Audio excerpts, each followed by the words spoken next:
adoramos, Señor, bendecimos tu nombre. Tu gloria y tu poder son infinitos.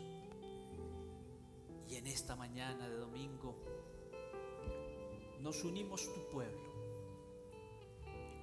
los que estamos aquí en la presencialidad y los que se unen con nosotros a través de las redes virtuales, para adorarte, Señor, para bendecir tu nombre, para decirte que te amamos, que tú eres nuestro Dios, nuestra fortaleza, el Rey de Reyes, que te adoramos, Padre, que nacimos para adorarte y que tu pueblo hoy te reconoce. Tu pueblo hoy te reconoce como el Salvador, como el bendito, como el Todopoderoso. Señor, muchas gracias.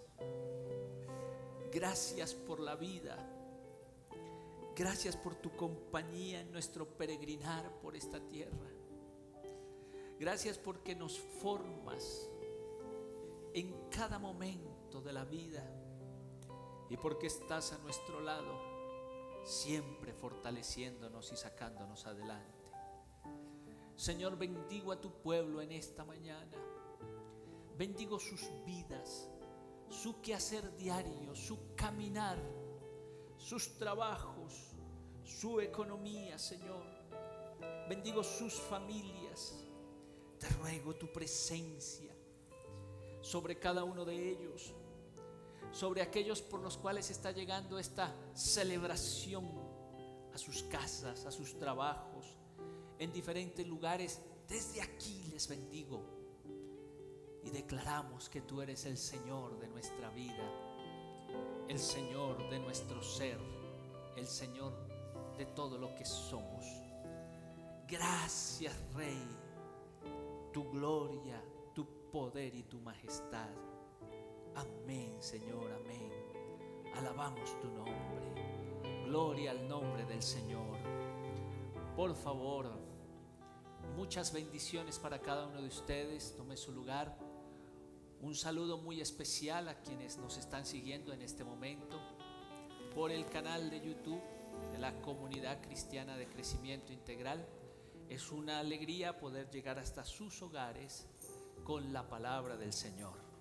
Les invitamos a todos a disponerse para escuchar el consejo del Señor en este día, para escuchar la palabra del Señor. Hoy vamos a compartir la palabra en el Evangelio de Lucas, capítulo 4, versículos del 14 al 21. Evangelio de Lucas, capítulo 4, versículos del 14 al 21.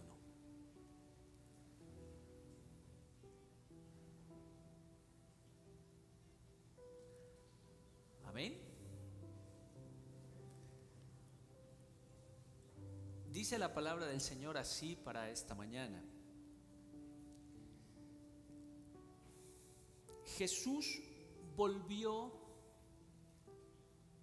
a Galilea lleno del poder del Espíritu Santo, y se hablaba de él por toda la tierra de alrededor. Enseñaba en la sinagoga de cada lugar y todos le alababan. Jesús fue a Nazaret, el pueblo donde se había criado. El sábado entró en la sinagoga como era su costumbre y se puso de pie para leer las Escrituras. Le dieron a leer el libro del profeta Isaías y al abrirlo encontró el lugar donde estaba escrito: El Espíritu del Señor está sobre mí, porque me ha consagrado para llevar la buena noticia a los pobres. Me ha enviado a anunciar libertad a los presos y dar vista a los ciegos, a poner en libertad a los oprimidos, a anunciar el año favorable del Señor. Luego Jesús cerró el libro, lo dio al ayudante de la sinagoga y se sentó. Todos los que estaban allí tenían la vista fija en él. Él comenzó a hablar diciendo: hoy mismo se ha cumplido la escritura de ustedes, o delante de ustedes se ha cumplido la escritura que ustedes acaban de oír. Amén. Padre, en esta mañana disponemos nuestra mente y nuestro corazón para escuchar tu consejo. Amén y amén. Un pasaje muy interesante, y es muy interesante porque el Señor Jesucristo, después de haber recorrido varias regiones, regresa otra vez a su tierra de formación. Como es su costumbre, entra a la sinagoga y le pasan un rollo. Para esa época los libros eran más rollos que lo que hoy conocemos como libros. Entonces le pasaron un rollo y le dieron el rollo, y él abre ese rollo en Isaías capítulo 61, versículos 1 y 2. Entonces lee este texto en Isaías 61, 1 y 2, lo empieza a leer, y cuando lo lee y cierra el rollo para entregárselo al administrador de la sinagoga, dice: ustedes acaban de estar en el cumplimiento de esta palabra. Específicamente, este pasaje que repite Jesús de Isaías nos habla de un año de gracia, de un año favorable. Y es que en ese año favorable, o ese año de gracia, se conocía como el año del jubileo, que sucedía cada 50 años. Ese año, las personas que habían tenido que vender sus propiedades por alguna razón, volvía esa propiedad a ser de ellos otra vez. Si habían pobres que se habían endeudado por alguna razón, en ese año se le perdonaban las deudas. Si habían esclavos, en el año del jubileo, los esclavos recobraban su libertad. Ese era el año. Entonces era un año de gracia, un año muy esperado, un año de esperanza, porque el endeudado dejaba de estar endeudado, porque el esclavo dejaba de ser esclavo, porque el que había perdido su propiedad pues volvía a tener su propiedad. Por eso ese año era tan importante. Cuando Jesús usa este texto como su proyecto de vida, lo que está indicando es el deseo de Dios de un mundo diferente, un mundo de iguales, un mundo de oportunidades para todos, un mundo mejor, donde la sociedad prácticamente se equilibra y donde no hay más ni menos, y donde desaparece la injusticia, y donde desaparece el que se aprovechó y recogió terrenos, o el que tenía muchos esclavos. Entonces, cuando Jesús utiliza este texto de Isaías, lo que el Señor está diciendo es: el deseo de Dios para la humanidad es un mundo de iguales y un mundo mejor. Amén. Ese sigue siendo el deseo de Dios para este tiempo también. Sigue siendo el deseo de Dios. Jesús revela un Padre de todos y quiere que la humanidad viva plenamente. Eso es lo que quiere el Señor Jesucristo, ¿sí? Mostrarnos el deseo de Dios con la humanidad. Es decir, que lo que vemos en esta sociedad, pues tristemente no es el proyecto de Dios. Y Jesús nos revela en este pasaje que acabamos de leer el proyecto divino, el proyecto de Dios. Pero quiero que pongamos atención en algo. Acabamos de leer Lucas capítulo 4, que repite Isaías 61, 1 y 2. Ahora vamos a leer Isaías 61, 1 y 2, porque Jesús intencionalmente se comió un pedazo. Vamos a ver, ayúdenme a descubrir qué se comió el Señor. Dice Isaías 61, 1 y 2: el Espíritu del Señor está sobre mí, porque el Señor me ha consagrado, me ha enviado a dar buenas noticias a los pobres, a aliviar a los afligidos, a anunciar libertad a los presos, libertad a los que están en la cárcel, a anunciar el año favorable del Señor, el día en que nuestro Dios nos vengará de nuestros enemigos. Me ha enviado a consolar a todos los tristes. Muy bien, volvamos a Lucas, capítulo 4, versículo 18. Versículo 18 y 19. El Espíritu del Señor está sobre mí, porque me ha consagrado para llevar la buena noticia a los pobres. Me ha enviado a anunciar libertad a los presos y a dar vista a los ciegos y a poner en libertad a los oprimidos, a anunciar el año favorable del Señor. ¿Qué se comió el Señor? Oiga, intencionalmente Jesús se comió un pedazo. Y el pedazo que se comió el Señor Jesucristo es el de la venganza. El de la venganza. Esta omisión de Jesús intencional nos permite entender una transformación sobre lo que se vivía en el Antiguo Testamento, a tal punto que sus paisanos no pudieron creer en el Señor ni aceptar el Dios que él predicaba, porque no hablaba de venganza. Imagínense. El Dios que predica Jesús no es un Dios de venganza.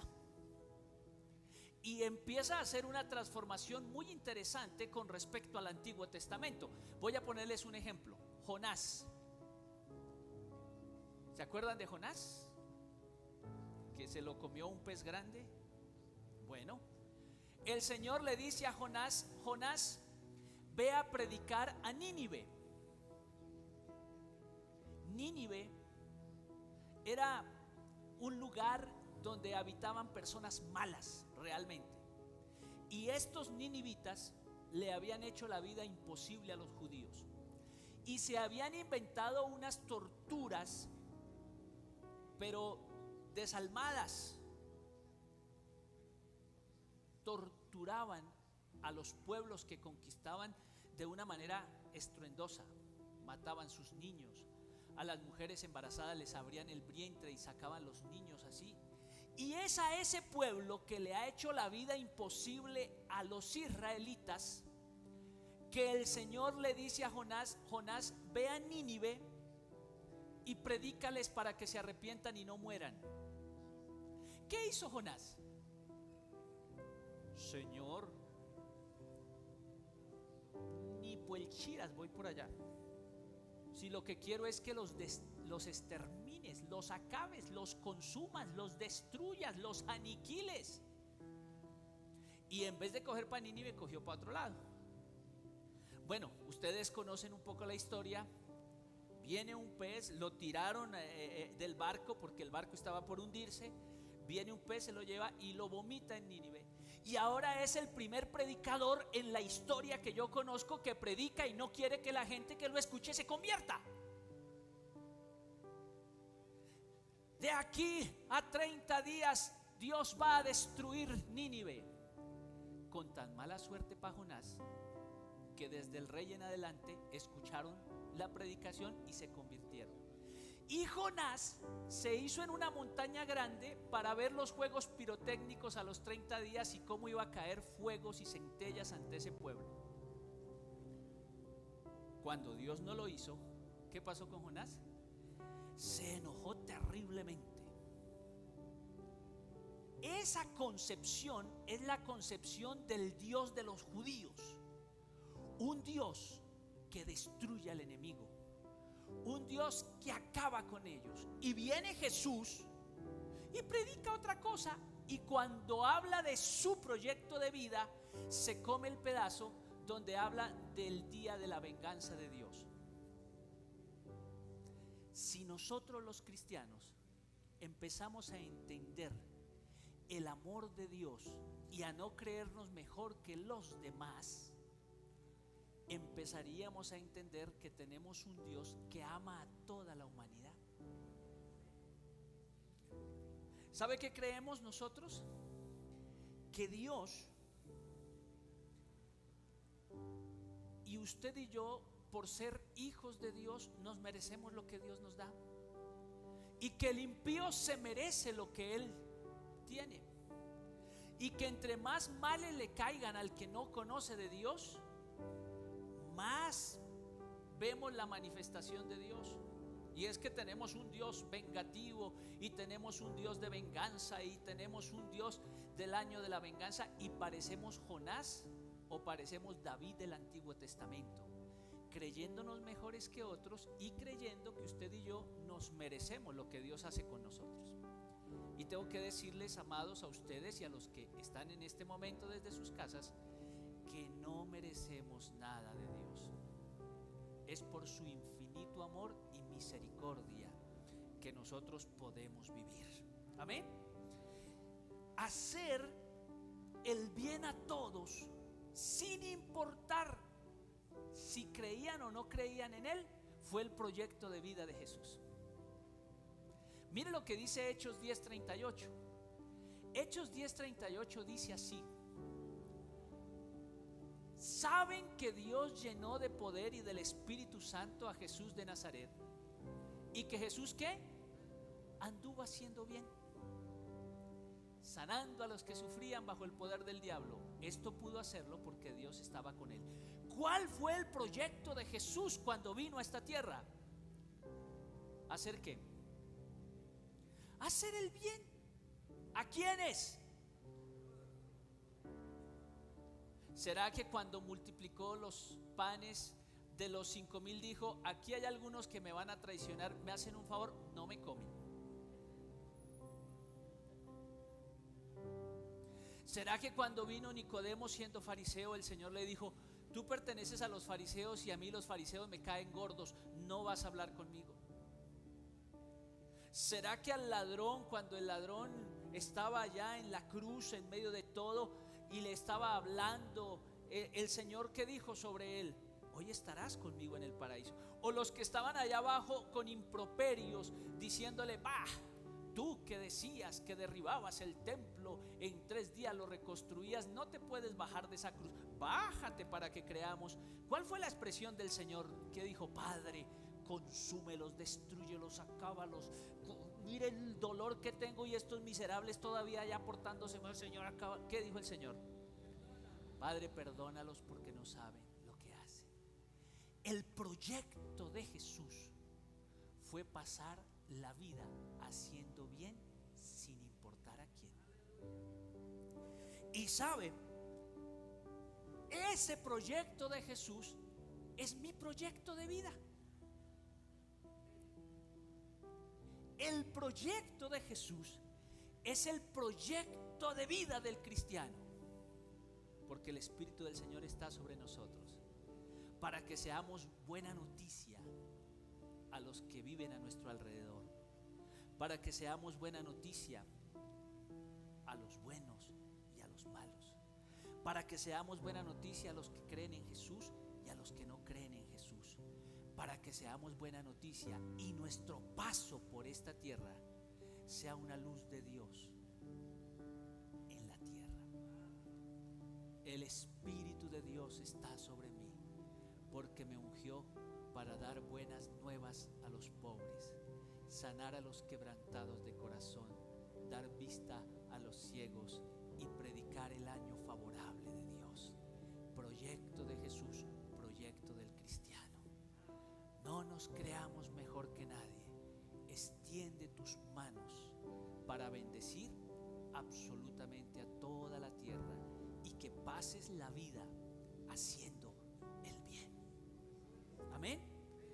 Ese es el desafío de Jesús. Nosotros somos imagen de Él, y si ese fue su proyecto, es nuestro proyecto. La pregunta mía final para cada uno de nosotros es: ¿soy buena noticia para los que me rodean? ¿De verdad soy buena noticia? O el concepto es que soy un egoísta, soy una persona cargada de odio, tengo una lengua un poquito larga como para barrer Suacha y sus alrededores. Al que me hizo mal, si yo puedo ponerle el pie en el cuello, colaboro. Tengo esas expresiones como: ay, verlo ahí en la miseria vuelto nada, no me lo alegro, pero siento un fresco. ¿Ese es el proyecto? ¿Soy buena noticia para esta humanidad? ¿O realmente no soy tan buena noticia? La pregunta es: ¿qué idea tengo de Dios? ¿La idea de Jonás o la idea de Cristo? Cristo leyó el pasaje y cuando se dio cuenta de que había un punto con el que el Dios que él predicaba no iba a estar de acuerdo, lo omitió en su lectura, haciéndonos ver una transformación significativa del concepto que debemos tener nosotros de Dios.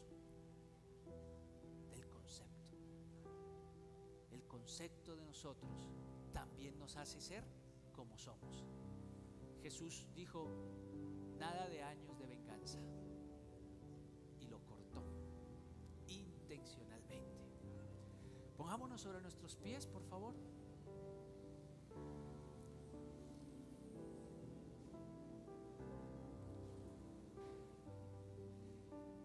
Y quiero invitarte a reflexionar sobre tu proyecto de vida.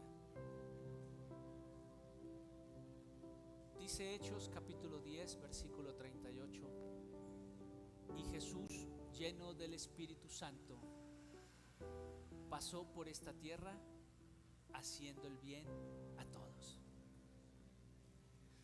Ese es el Espíritu de Dios para cada uno de nosotros. ¿Eres buena noticia o no tan buena?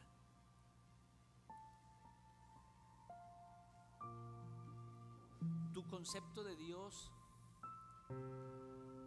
es el de Jesús o el de Jonás?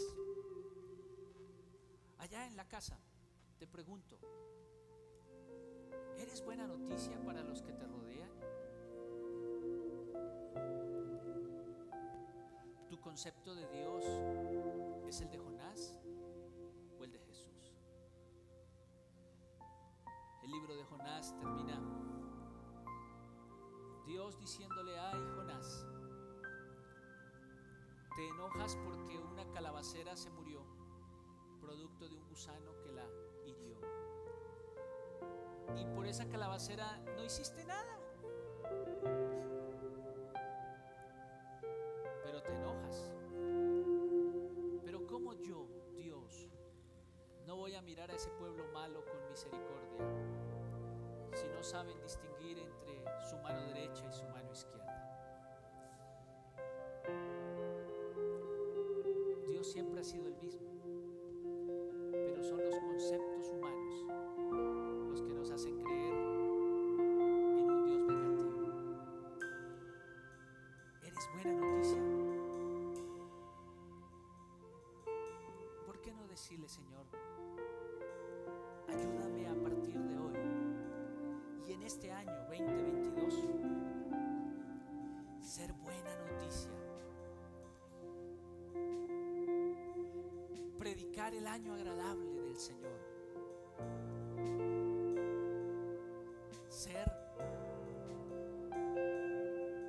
alguien que cuando llega o donde está, la gente siente que ha llegado un hombre o una mujer de Dios?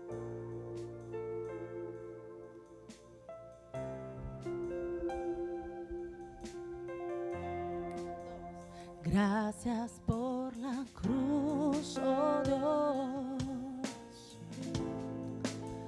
el precio que pagaste por mí, llevando mi pecado allí, sublime amor, tu gracia me salvó. Gracias por tu amor, oh Dios,